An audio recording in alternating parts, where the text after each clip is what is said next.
শিকড়টা তোলার জন্য সে মাটি খুঁড়তে লাগল। হঠাৎ বুড়ো দেখে মাটির নিচে একটা কলসি। তাড়াতাড়ি সে কলসিটা ওপরে তুলে আনল।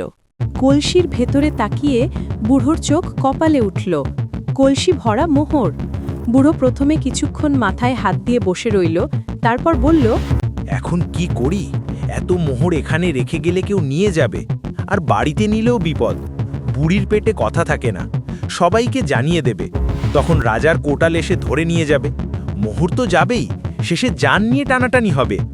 অনেক ভেবে বুড়ো এক ফোন দিয়ে আটল। তারপর কলসিটা আগের মতো মাটি চাপা দিয়ে রাখল। হাঁটতে হাঁটতে বুড়ো এলো এক পুকুরের কাছে।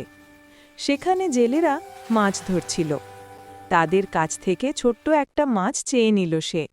মাছটি নিয়ে জঙ্গলে এসে সে একটি গাছে উঠল। গাছের ডালে ছিল পাখির বাসা। বুড়ো সেই বাসাতে মাছটি রেখে নেমে এলো। তারপর ফাঁদ পেতে ধরল একটা খরগোশ।